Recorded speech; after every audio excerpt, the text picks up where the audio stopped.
मंदोदरी और रावण और बाली, एक अनसुनी गाथा का रहस्य। क्या आपने कभी सोचा कि मंदोदरी लंका की रानी, जिसे हम रावण की पत्नी के रूप में जानते हैं, उनकी कहानी के पीछे कितने रहस्य गहरे छिपे हैं? क्या वह सिर्फ रावण की प्रिय थी या उसकी जिंदगी में कोई और भी था?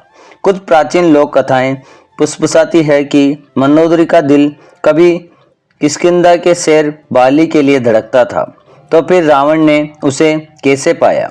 क्या ये प्रेम की कहानी थी, छल का खेल था, या फिर एक गहरे षड्यंत्र का हिस्सा?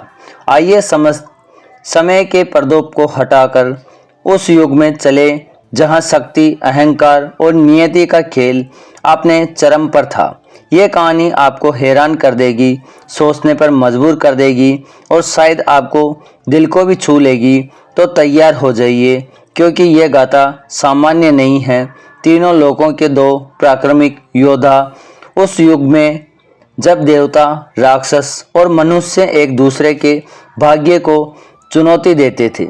दो योद्धाओं का नाम तीनों लोकों में गूंजता था।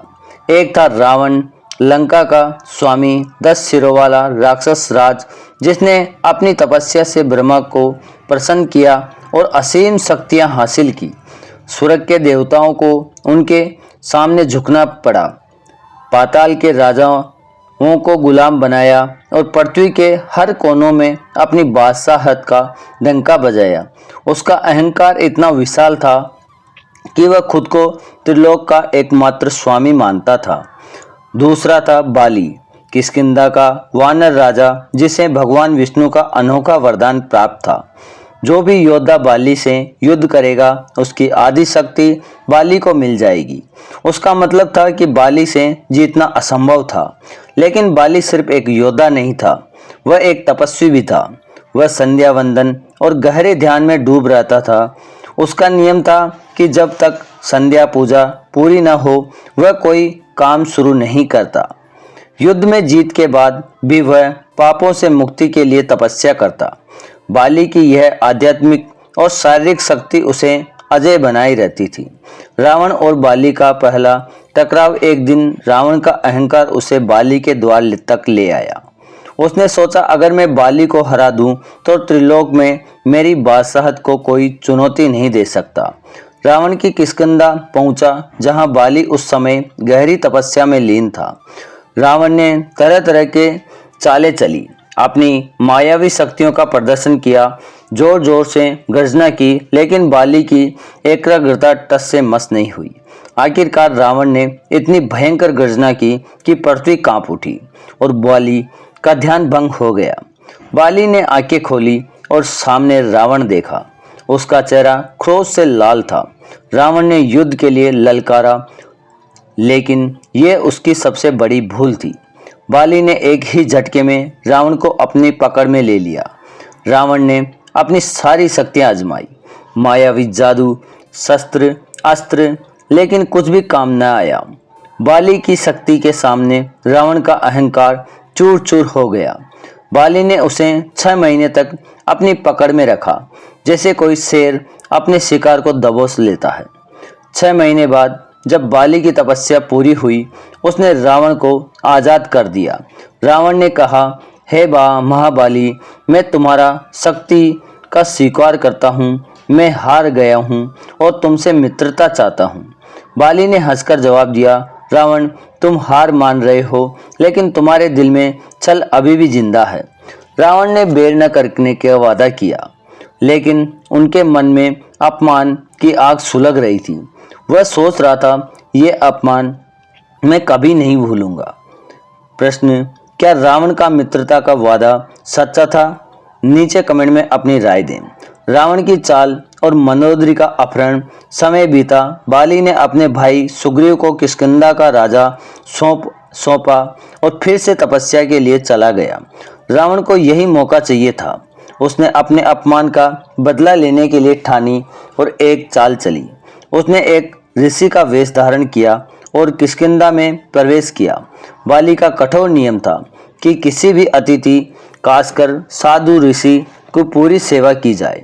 मंदोदरी और तारा जो बाली की पत्नी और सुग्रीव की पत्नी थी, ने इस ऋषि का स्वागत किया। उन्होंने उसे आसन दिया, जल आपूर्ति की और भोजन का आग्रह किया।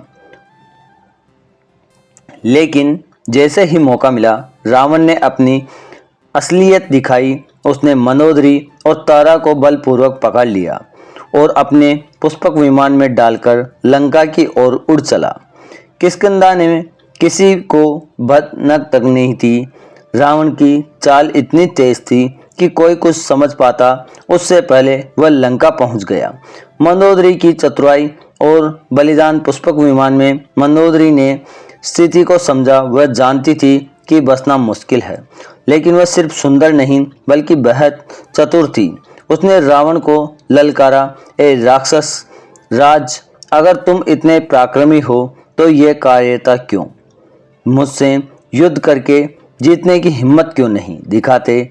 रावण हंसकर बोला, मंदोदरी, मैं तुम्हारी सुंदरता का दीवाना हूँ।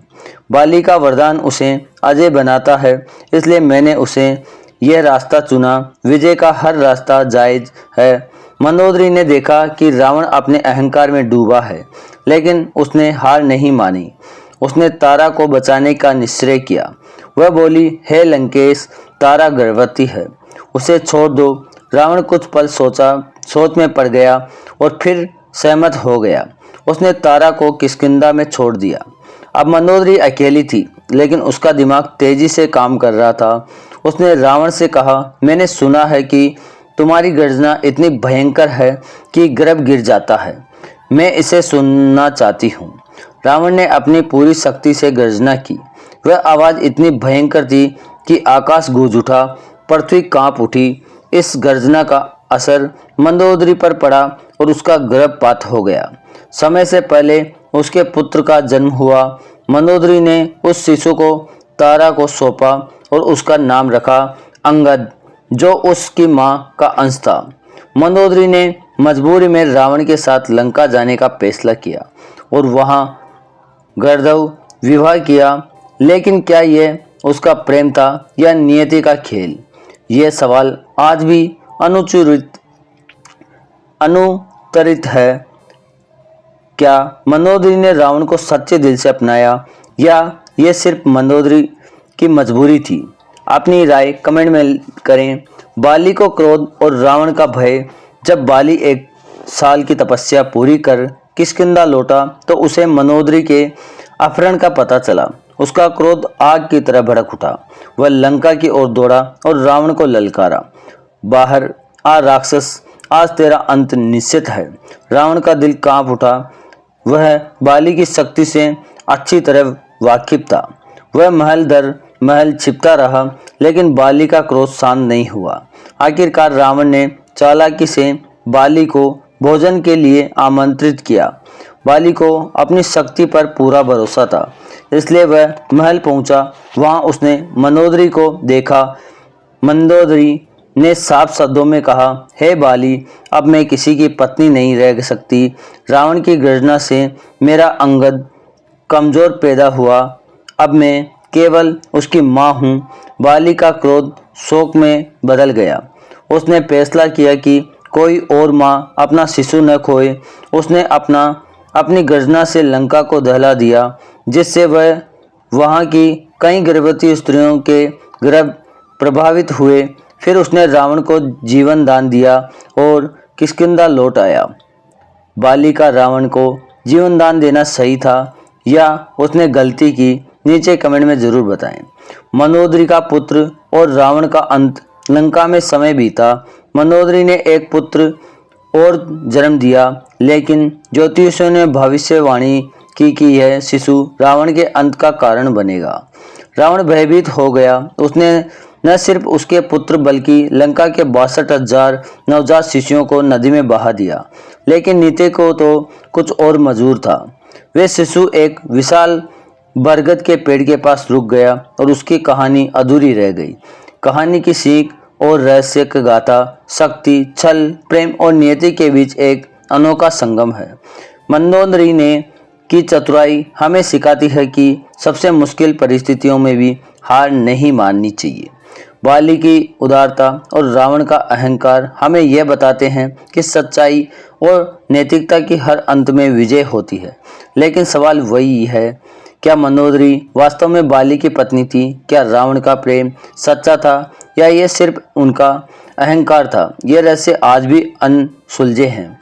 यह कहानी प्राचीन लोक कथाओं, मौखिक परंपराओं और रचनात्मक पर आधारित है। यह किसी धार्मिक ग्रंथ या ऐतिहासिक तथ्य पर आधारित नहीं है।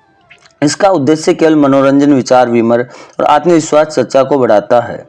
सही गलत का निर्णय आपकी बुद्धि और विवेक पर निर्भर है। तो आपको यह कहानी कैसी लगी कमेंट में जरूर बताएं और सब्सक्राइब करना ना भूलें। धन्यवाद।